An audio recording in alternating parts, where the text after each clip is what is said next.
Hello दोस्तों, science career line के YouTube channel पर आप सभी का एक बार बहुत बहुत स्वागत है। शुरू करते हैं आज की क्लास। आज की क्लास रहने वाली है उत्सर्जन। तो सभी साथियों से निवेदन है कि ज़्यादा से ज़्यादा वीडियो को शेयर करें, लाइक करें और चैनल को सब्सक्राइब करें। ठीक है। दरिया अब तेरी खैर नहीं, बूंदों ने बगावत कर ली है। दरिया अब तेरी खैर नहीं, बूंदों ने बगावत कर ली है। नादान समझ बुझा दिल, लहरों से बगावत कर ली है। नादान समझ बुझा दिल, लहरों से बगावत कर ली है। पसवाना है हम मौत समा, मरने को किसका खोप यहाँ। पसवाना है मौत समा, मरने को किसका खोप यहाँ। रे तलवार तुझे झुकना पड़ेगा, गर्दन ने बगावत कर ली है। रे तलवार तुझे झुकना पड़ेगा, गर्दन ने बगावत कर ली है। चलिए दोस्तों, शुरू करते हैं आज की क्लास। उत्सर्जन। उत्सर्जन क्या होता है उसके बारे में चर्चा करेंगे। आज ये जैव प्रक्रम का लास्ट टॉपिक है और उम्मीद करेंगे कि जल्दी इस टॉपिक को ख़त्म करके अगला चैप्टर शुरू करें। तो सभी दोस्तों से निवेदन है कि जितने भी 10th और 9th के स्टूडेंट हैं उनके पास ज़्यादा से ज़्यादा वीडियो को पहुंचाइए। तो देखो, शुरू करते हैं। उत्सर्जन।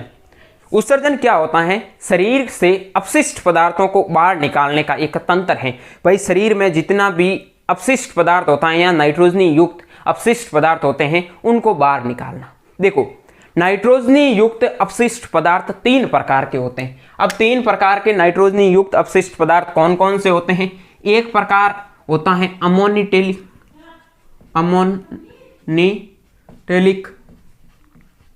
ठीक है।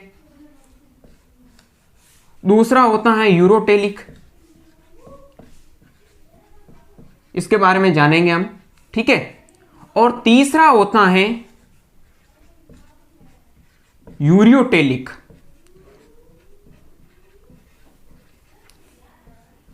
छोटा सा टॉपिक है, थोड़ा समझते हुए चलेंगे। इसमें ज्यादा लिखने की कुछ जरूरत नहीं, थोड़ा समझने की जरूरत है। ठीक है। ये उत्सर्जन कैसे होता है, तो मानव में उत्सर्जन की प्रक्रिया का डायग्राम दे रखा है। तो देखो, अमोनिटेलिक क्या होता है? अमोनिटेलिक वे जंतु होते हैं जो सिर्फ मूत्र के रूप में अमोनिया का स्त्राव करते हैं। ठीक है। उसमें अमोनिया की मात्रा ज्यादा होती है और वो जल को ज्यादा पीते हैं। यूरोटेलिक जो यूरिया का उत्सर्जन करते हैं, जो मूत्र का निर्माण या मूत्रण की प्रक्रिया होती है उसमें यूरिया का निष्कासन करते हैं। और यूरोटेलिक जिसमें यूरिक अम्ल का निष्कासन होता है। अब इसमें कौन कौन आते हैं? मानव आता है, वो यूरोटेलिक में आता है, क्योंकि आप सबको पता होगा कि मानव होता है वो मूत्र के दौरान यूरिया का निष्कासन करता है या यूरिया का उत्सर्जन करता है।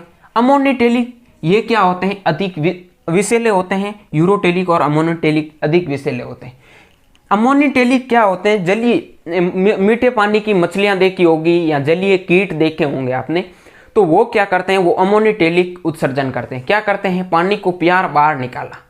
अगर ये प्रक्रिया हमें संपन्न हो जाए ना, तो क्या है, टॉयलेट घर में जाकर खड़े हो जाओ, एक पाइप डाल लो मुंह में और वहां से खाली करते जाओ। पूरा उत्सर्जन की प्रक्रिया ऐसे संपन्न नहीं होती, क्योंकि जैसे ही ये पानी पीते हैं बाहर निकाल देते हैं। जैसे ही पानी पिया बाहर निकाल दिया। ठीक है। यूरोटेलिक जिसमें आते हैं हम पानी पिया काफी समय तक मतलब रख सकते हैं शरीर के मूत्राशय में। ठीक है। किडनी द्वारा आगे स्रावित करने की प्रक्रिया देखेंगे कैसे कैसे होता है। इसमें मतलब बहुत अधिक पानी की जरूरत होती है। अमोनिटेलिक में जंतु होते हैं ना, वो बहुत ज्यादा पानी पीते हैं। ठीक है। पानी पिया निकाला, पानी पिया निकाला। यूरोटेलिक में सामान्य स्तर पर पानी की जरूरत होती है, यानी कि मानव है वो 5 से 6 लीटर तक पानी पी सकते हैं।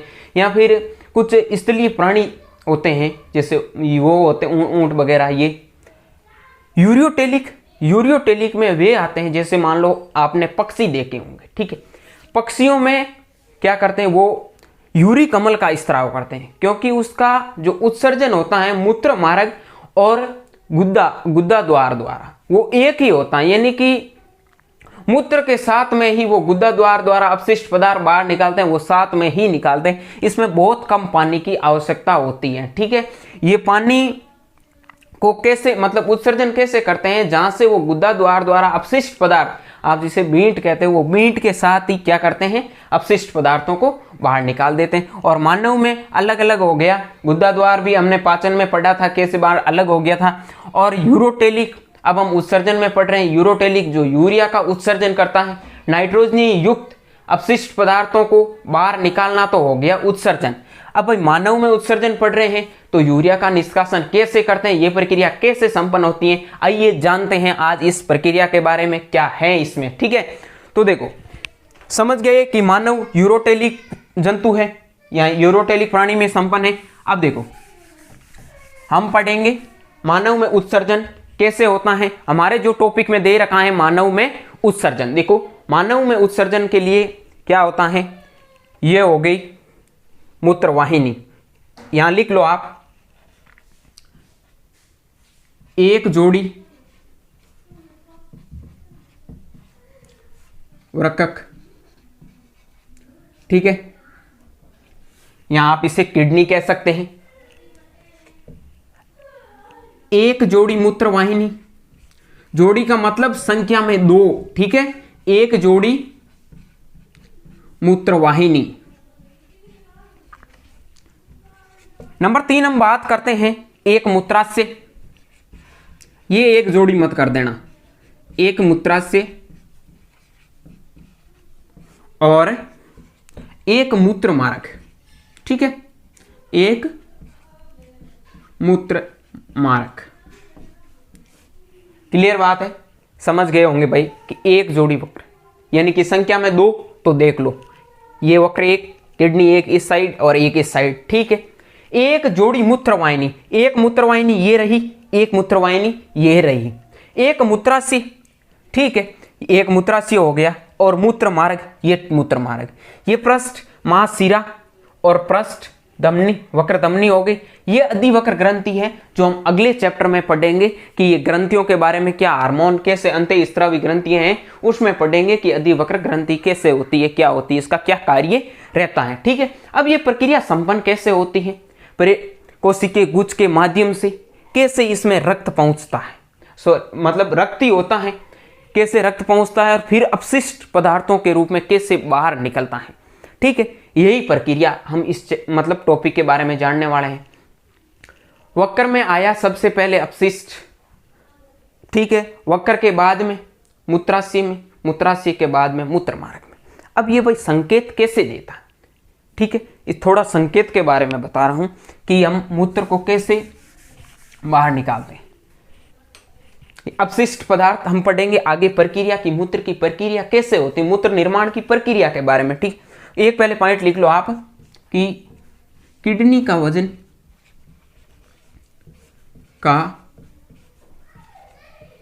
या फिर लिख लेना मानव वृक्क का वजन 400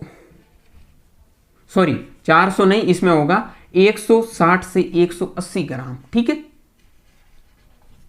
क्लियर बात है, 160 से 180 ग्राम। हृदय के बारे में, हृदय का वजन होता है ना वो 385 ग्राम के समथिंग होता है, ठीक है। उसमें हमने थोड़ा वजन के बारे में जो पॉइंट छूटे हैं वो मैं इस चैप्टर के अंत में थोड़ा लिखवा दूंगा, क्लियर है। अब देखो किडनी का वजन 160 से 180 ग्राम क्या करता है, कोशिकीय गुच्छ होता है जो आगे हम प्रक्रिया में पढ़ेंगे कि बोमन संपुट के माध्यम से आगे रक्त भेजता है किडनी में, अपशिष्ट होता है, ठीक है। वो क्या करता है, शरीर में 180 लीटर प्रतिदिन रक्त को छानता है। छानने के बाद जितना भी जो अपशिष्ट बोमन संपुट के माध्यम से बचता है वो वक्र में आता है, ठीक है। वक्र के माध्यम से अपशिष्ट पदार्थ मूत्राशय में आते हैं, वक्र नली मूत्रवाहिनी के माध्यम से, ठीक है।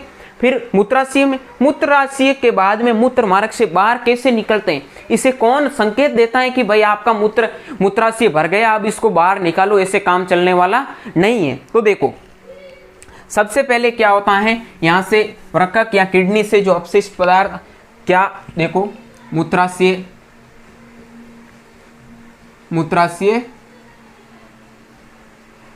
भर गया, क्लियर है भाई, जो अपशिष्ट पदार्थ छन छन कर आया उससे मूत्राशय आपका भर गया। अब देखो उसके बाद में क्या करता है, सीएनएस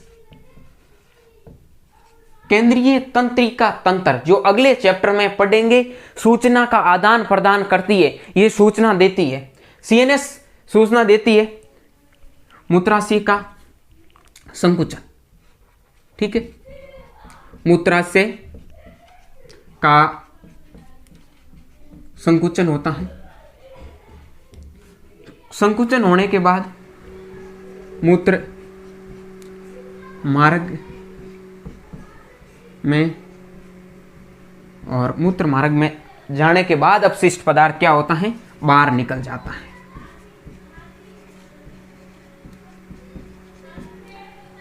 मूत्राशय भर गया, सीधा संदेश आएगा सीएनएस के पास। सीएनएस बोलेगा भाई तेरा मूत्राशय भर गया है, इसको खाली करना पड़ेगा। ठीक है भाई, तो मूत्राशय ने फैलाव क्या, संकुचन, और वो क्या करेगा, मूत्र मार्ग में मूत्र को भेज देगा। मूत्र मार्ग क्या करेगा, मूत्र को बाहर निकाल देगा। समझ गए बात को? अरे समझ गए भाई। देखो मूत्राशय आपका भर गया, मूत्राशय भरने के बाद केंद्रीय तंत्रिका तंत्र के पास संदेश आएगा कि आपका मूत्राशय भरा हुआ है, इसको खाली करना है, अब इसको जरूरत है, ये ज्यादा नहीं भर सकता है, अब इसको खाली करना पड़ेगा। ठीक है भाई, मूत्राशय बोल रहा है खाली होंगे, तो मूत्राशय संकुचन हुआ, संकुचन होने के बाद मूत्र मार्ग में, और मूत्र मार्ग के बाद मूत्र का निष्कासन हो गया। क्लियर बात है, समझ गए? अब देखो हम बात करते हैं कि इस वक्र में वो अपशिष्ट पदार्थ कैसे आते हैं, उसके बारे में जानते हैं कि मूत्र निर्माण की प्रक्रिया है क्या। इसमें आपको कुछ नहीं करना है, ध्यान रखना। इससे पूछेंगे कि वक्र या उत्सर्जन की प्रक्रियाओं को समझाइए, तो आपको सबसे पहले लिखना है कि उत्सर्जन वह प्रक्रिया है जिसमें शरीर से नाइट्रोजनी युक्त अपशिष्ट पदार्थों को बाहर निकालते हैं। ठीक है, मानव किसका निष्कासन करता है, यूरिया का करता है। ठीक है, कितना ग्राम यूरिया निकालता वो आगे बताऊंगा मैं। ठीक है, तो देखो सबसे पहले मूत्राशय भर गया, बाद में सीएनएस के द्वारा मूत्राशय संकुचन, मूत्र मार्ग में बाहर निकलना। अब इनसे एक क्वेश्चन पूछ सकता है कि मानव उत्सर्जन तंत्र की प्रणाली को समझाइए, तो आप कैसे समझा सकते हो? तो इसमें आप बता सकते हो कि यह डायग्राम आपको बनाना पड़ेगा। ठीक है, फिर इसमें लिखना कि एक जोड़ी किडनी होती है, एक जोड़ी मूत्रवाहिनी होती है, एक मूत्राशय होता है और एक मूत्र मार्ग होता है। क्लियर बात है, आपको इतना ही ध्यान रखना है। फिर पूछ ले समझाने की प्रक्रिया, तो देखना सबसे पहले कोशिकीय गुच्छ बहुमन संपुट के माध्यम से अपशिष्ट पदार्थ किडनी में आता है। क्लियर है? किडनी के बाद में मूत्रवाहिनियां या मूत्रवाहिनियां में जाता है रक्त, उसके बाद में मूत्राशय में, और मूत्राशय के बाद में मूत्र मार्ग में जाकर मूत्र का निष्कासन होता है। समझ गए बात को? ठीक है, मुझे उम्मीद है कि आप ये कर लोगे, और उम्मीद पर तो दुनिया कायम है। ठीक है, उम्मीद भी टूट जाए तो कायम भी चूर्ण है। ठीक है, अब हम बात करते हैं कि मूत्र निर्माण की प्रक्रिया कैसे संपन्न होती है। ठीक है, उसके बारे में देखते हैं। देखो दोस्तों,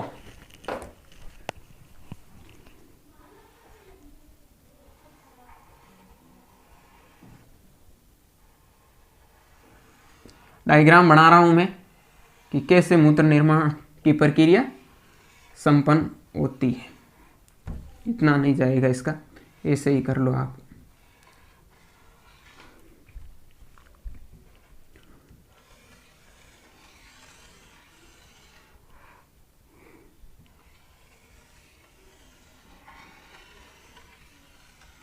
ठीक है, उसके बाद में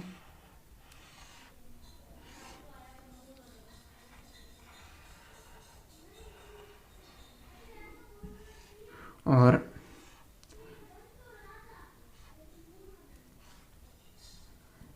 ये कर सकते हो, या फिर ऐसी कर सकते हो। ये क्या होती है, समीपस्थ नलिका होती है, समीपस्थ नलिका। सिर्फ समझाऊंगा, आप समझ के लिख लेना। क्लियर है? इतना इसमें लिखने की कुछ बात है नहीं, समझना है इसको ढंग से। ये क्या करती है, इसमें जल भरा रहता है। ठीक है, अपशिष्ट जितना भी जल होता है वो समीपस्थ नलिका में भरा रहता है। ये होता है आपका नेफ्रॉन। नेफ्रॉन में क्या होता है, कोशिकीय गुच्छ के माध्यम से रक्त छनकर नेफ्रॉन में आता है। ठीक है, वो आगे किडनी में कैसे डालते हैं यही प्रक्रिया हम जानने वाले हैं। ठीक है, ये जो डीसीटी और सीटी के बारे में होती है, दूरस्थ संपस्थ नलिका के बारे में जानकारी देती है। ठीक है ना, डीसीटी और यहां कर लो आप सीटी। अब देखो यहां पर होता है कोशिकीय गुच्छ, कोशिकीय गुच्छ। समझ गए दोस्तों?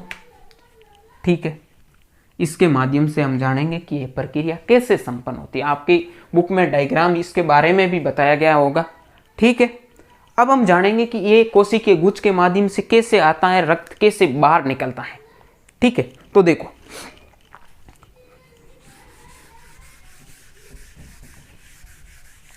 सबसे पहले क्या होता है कि कोशिकीय गुच्छ है, कोशिकीय गुच्छ एक मान लिया भाई, ठीक है, ये नलिका, यहां हो गया कोशिकीय गुच्छ।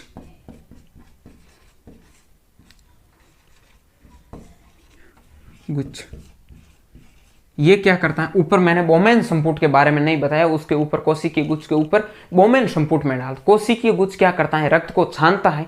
ठीक है, प्रति मिनट, सॉरी प्रति घंटा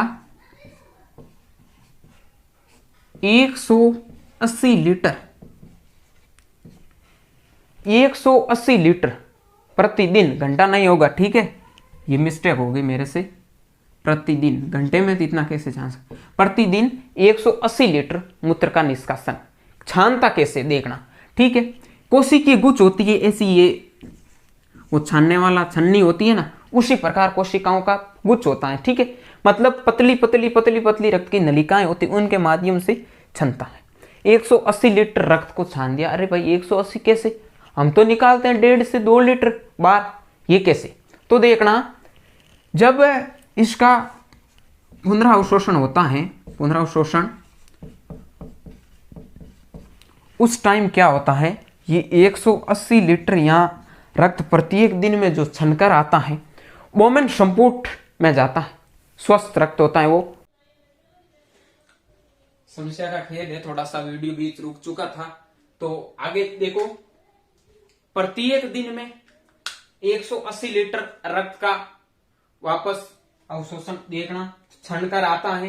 तो उसके बाद में क्या होता है, कोशिकीय गुच्छ छान देता रक्त को, बात कर दिया, बोमेन संपुट तक आ जाता, बोमेन संपुट के माध्यम से कैसे रक्त को आगे भेजता, अशुद्ध रक्त को। पुनरावशोषण होता है, उसमें क्या होता है, 1%, 99% रक्त उसमें शुद्ध होता है, 1% अपशिष्ट होता है, वो सोडियम क्लोराइड के रूप में या फिर नाइट्रोजनी अपशिष्ट पदार्थ होते हैं, और भी H+ आयन के रूप में, HCO3 आयन के रूप में, अलग अलग जो बाहर निकलता है, वो 1% होता है। अब आप समझ गए, 1% का अवशोषण होता है, फिर वो अवशोषण के माध्यम से मूत्र मार्ग के द्वारा बाहर निकल जाता है।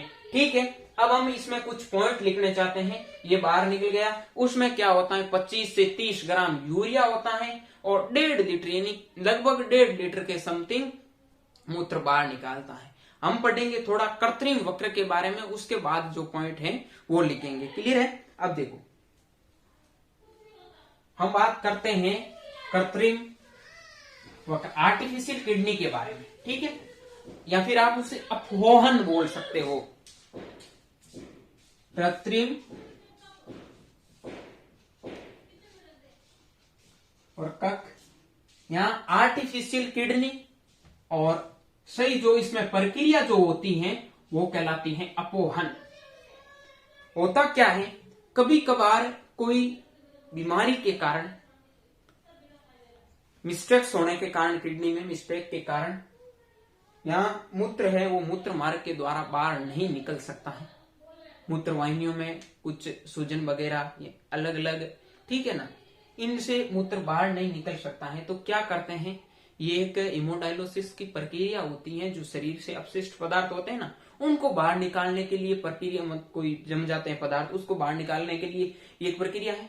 लेकिन जब मूत्र भी शरीर से बाहर नहीं आता है, अगर मूत्राशय या किडनी भर गई, तो किडनी होती है वो क्या होती है, मतलब फूल जाने के कारण मनुष्य की मृत्यु भी हो सकती है। उस स्थिति में क्या करते हैं, कृत्रिम वक्र, आर्टिफिशियल किडनी का प्रयोग करते हैं, अपहोहन के माध्यम से रक्त को बाहर निकालते हैं। इसमें वही बताया था, 180 लीटर होता है छनकर जो रक्त बाहर किडनी में, 180 लीटर में से 1.2 लीटर, ठीक है, 1.2 लीटर इस आर्टिफिशियल किडनी के माध्यम से शरीर से रक्त को बाहर निकाल देते हैं। क्लियर है? अब इसमें कोई प्रॉब्लम नहीं होनी चाहिए। ये किस स्थिति पर काम दी जाती है, ठीक है, तो कोई मतलब सूजन आ जाती है अंदर या फिर किडनी में कोई गड़बड़ होने के कारण ये प्रक्रिया संपन्न की जाती है। उसके बाद में जो शरीर से जितना अपशिष्ट पदार्थ होता है लगभग उनको बाहर निकाल दिया जाता है, ठीक है। अब देखो इसके कुछ मोस्ट इंपोर्टेंट पॉइंट है। आर्टिफिशियल किडनी में बताऊं, अफवान के रूप में जो शरीर में कोई पदार्थ जम जाते हैं या फिर यहाँ से कोई पदार्थ बाहरी रूप से बाहर निकालने होते हैं, उसमें अफवान का प्रयोग किया जाता है। लेकिन इस स्थिति में भी आर्टिफिशियल किडनी या अफवान हेमोडायलिसिस की प्रक्रिया को प्रयोग में ले सकते हैं। क्लियर बात है। अब देखो इसमें एक पहला पॉइंट लिखो कि मानव वक्र की क्रियात्मक व संरचनात्मक इकाई वृक्काणु या नेफ्रॉन, वेरी इंपॉर्टेंट नेफ्रॉन कहलाती है, ठीक है। वक्राणु कह सकते हो आप, नेफ्रॉन कह सकते हो, या फिर पूछे कि मानव का उत्सर्जी अंग, उसमें भी आप नेफ्रॉन कह सकते हो। वेरी इंपॉर्टेंट है, ध्यान से पढ़ लेना इस लाइन को, ठीक है। मानव की या मानव वक्र की क्रियात्मक व संरचनात्मक इकाई वृक्काणु या नेफ्रॉन कहलाती। क्लियर बात है। अब देखो मानव प्रत्येक दिन 1.5 लीटर अपशिष्ट पदार्थों को शरीर से बाहर निकालता है। यूरिया की मात्रा होती है वो होती है 25 से 30 ग्राम। क्लियर बात है। अब यहां तक 1 मिनट चल रहा है अभी, ठीक है। 25 से 30 ग्राम, कोई प्रॉब्लम नहीं। अब देखो मानव वक्र, इसमें लिखो एक पॉइंट और,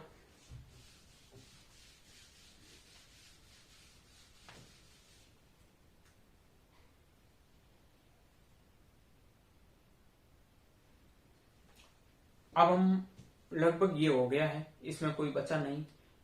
थोड़ा पादपों में उत्सर्ग, हाँ एक बात मैं बता देता हूं कि मानव जो अपशिष्ट पदार्थों को बाहर है ना, पूछ ले आपको कि मूत्र मार्ग के अलावा मानव है वो अपशिष्ट पदार्थों को कैसे बाहर निकालता है, तो ध्यान रखना आपको जो पसीना आता है वो भी एक प्रकार का अपशिष्ट है, जिसमें भी सोडियम क्लोराइड वगैरह ये लवण होते हैं, ठीक है। श्वेत ग्रंथियों के द्वारा अपशिष्ट पदार्थों को भी हम बाहर निकाल सकते हैं। क्लियर बात है। पसीने के रूप में कहीं तो वो बाहर निकाल सकते हैं। अब क्या बचा भाई इसमें, अब हम थोड़ा देख लेते हैं पादपों में कैसे होता है। तो पादप क्या होते हैं, ज्यादातर अपशिष्ट पदार्थों का अवशोषण वाष्पोत्सर्जन प्रक्रिया के द्वारा करते हैं। हेडिंग लिख लेना, पादपों में उत्सर्जन, ठीक है। पादप ज्यादातर अपशिष्ट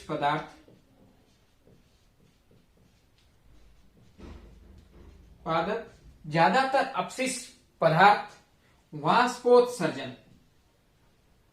वाष्पोत्सर्जन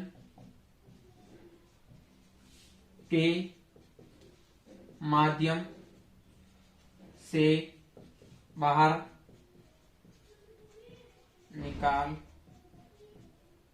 निकालता है। लेकिन कुछ होता है जो आप आसपास की मृदा होती है उससे भी अपशिष्ट पदार्थ के रूप में बाहर निकाल देता है। क्लियर बात है। अब ये जो इकाई होती है इसके मापने के यंत्र उत्सर्जन उसको फोटोमीटर बोलते हैं, ठीक है ना। फोटोमीटर उत्सर्जन की मापने की या उत्सर्जन की मापने की जो आप इकाई कहना चाहते हैं वाष्पोत्सर्जन, उसमें जो यूज होते हैं वो फोटोमीटर कहलाती हैं। ठीक है, आपसे क्वेश्चन पूछेगा कि पादपों में उत्सर्जन कैसे होता है, तो आप सीधा बता देना कि पादपों में ज्यादातर होता है वो वाष्पोत्सर्जन की प्रक्रिया के द्वारा क्या होता है, वो बाहर निकल जाता है अपशिष्ट पदार्थ। ठीक है, लेकिन उसमें से जो कुछ बचे अपशिष्ट पदार्थ होते हैं वो कोशिकीय रिक्तिका के द्वारा संचित हो जाते हैं। स्टार्च मंड के रूप में भी आपने देखा होगा, उसमें संचित हो जाते हैं। और कुछ अपशिष्ट पदार्थ होते हैं जो पौधे अपने आसपास की मृदा होती है उसके रूप में भी बाहर निकाल देती हैं। क्लियर, अब इसमें कोई डाउट नहीं। ठीक है, ये हो गया हमारा उत्सर्जन। क्लियर, क्लियर हो गया। अब किसी को डाउट हो तो कमेंट बॉक्स में जरूर लिख देना। इस चैप्टर से रिलेटेड कोई भी क्वेश्चन हो तो आप जरूर पूछना। ठीक है, और ज्यादा कुछ समझ में नहीं आया तो आप संपर्क भी कर सकते हो, जिसमें हर चीज आपको बता दी जाएगी। ये चैप्टर क्लियर, इसमें एक दो इंपॉर्टेंट पॉइंट है वो लिख लेना कि रक्त दाब मापने की इकाई स्पाइग्नोमेनोमीटर कहलाती हैं। ठीक है, रक्तदाब होता है सामान्य रक्तदाब 120 से 80 तक होता है।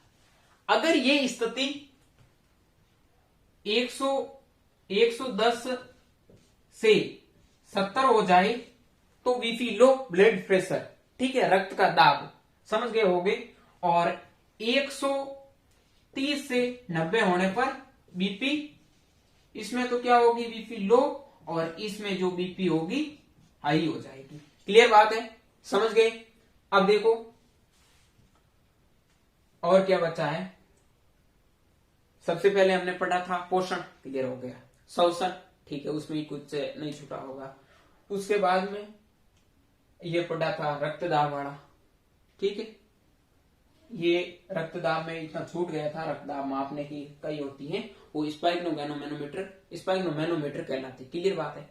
अगर किसी में भी कुछ छूटे तो आपको पीडीएफ के माध्यम से मैं नोट, मतलब जो क्लास ले रहे हैं, जो व्हाट्सएप ग्रुप में जुड़े हैं, उनको मैं प्रोवाइड करवा दूंगा। ठीक है, आज के लिए इतना ही।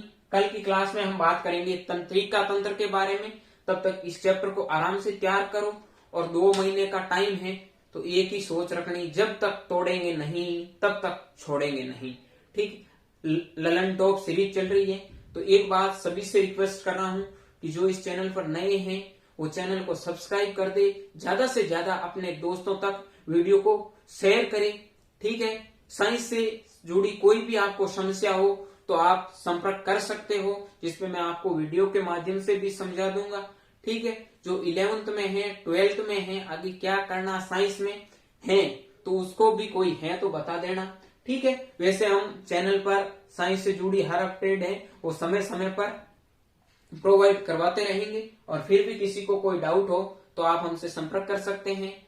आपने पूरा वीडियो देखा, आपका बहुत बहुत धन्यवाद। मिलते हैं नेक्स्ट वीडियो में, तब तक के लिए स्वस्थ रहे, मस्त रहे, देखते रहे science career line YouTube channel. Thank you very much.